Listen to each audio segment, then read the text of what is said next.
We're here to talk about the most important thing that I could come up with. The most important thing to know if you're a photographer or if you're a videographer: light. How to see light, and how to find the most high quality light that you can in any given situation if you don't have artificial light, and if you don't have the ability to have a bunch of gear and someone to help you carry a bunch of bright lights and generators and battery packs. Sometimes you just need to be able to find the best available light in the natural setting possible. This discussion, this video, all of the information actually came from a video series that we did about photography, about film photography many years ago, called Film. Being fortunate enough to be on the production crew of this show really increased my knowledge and my brain space of how to see light and where to see light.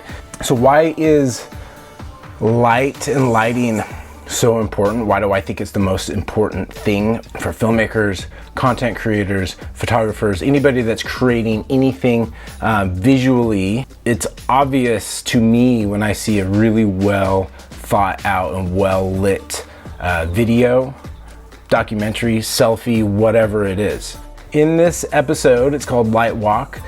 We cover 7 different types of light that you find almost every day in any setting, from just the sun being the main light source. The entire point is not to memorize the 7 different types of outdoor natural lighting that you can find. The entire point is so that you can see, that you can use your eyes and see all the different types of light that are around you all the time, and that not all light is created equal. We're gonna go out to a little spot in my neighborhood out here in Boise, Idaho. We're gonna go find the different types of light so I can show you how easy it is. All right, as you can see, we are at the community barn and we're gonna go find the different types of light. One of the hardest ones is shooting in direct sunlight because it's so freaking bright. This one is difficult for video because you can't get people to close their eyes and do an interview with your eyes closed, looking directly at the sun. What normally happens if you put someone at high noon right into the sun? What happens? Shadows underneath. You get these horrible shadows under here. So in order to make those shadows disappear, it's not actually moving them out of the light, it's moving them in the light. You just bring their face up to the light and they're gone. It's like, dude. You just raise the head up to the sun and those shadows disappear. Bright, direct sun. Most of the time you're freaking out because it's harsh, right? But fear not, because we just put the camera in the shadow of me and get me up to my face. And this is what we call backlight, straight up backlight. And then as you dodge around, peek out at the sun, that is another one. Now we're going to show you a variation on this with one of Tanya and Tia's shots, which we call 70s album cover light. This is your favorite light. Yeah, the hippie's favorite light. Hippie light. We should call it hippie light, T.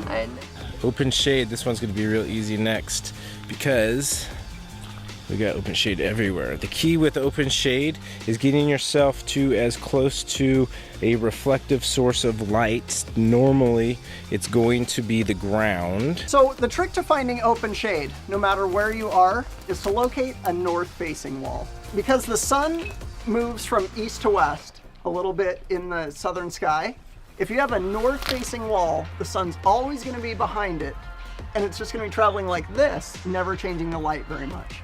So a north-facing wall is always the easiest way to find open shade. This is our barn, deck, patio, whatever.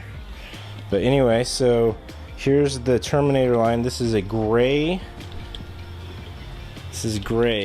floor, but you'll be able to see the closer we get. Oh, the light's getting better. Oh, that's actually really good light. The closer you get your subject to the terminator line, to the line where the sunlight ends and the shadow begins, the nicer the light is going to be, the higher the quality light. And then the further back, just depending on your settings and the mood and look you're going for. You can set up a couple of chairs right here if you're just doing a solo interview. Just throw them right here. Just be wary of time. As the sun moves, the line of the shade will be changing, and so your exposure will have to change, or you'll have to move your subject as well. The next one is called glow light, and it's just essentially it's the same thing, but you're just further back, and so you have a much more dynamic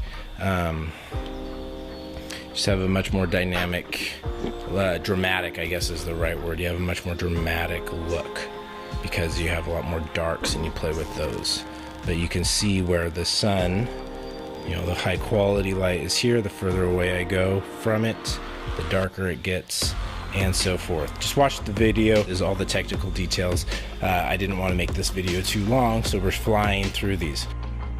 There's barn door light, which is essentially open shade.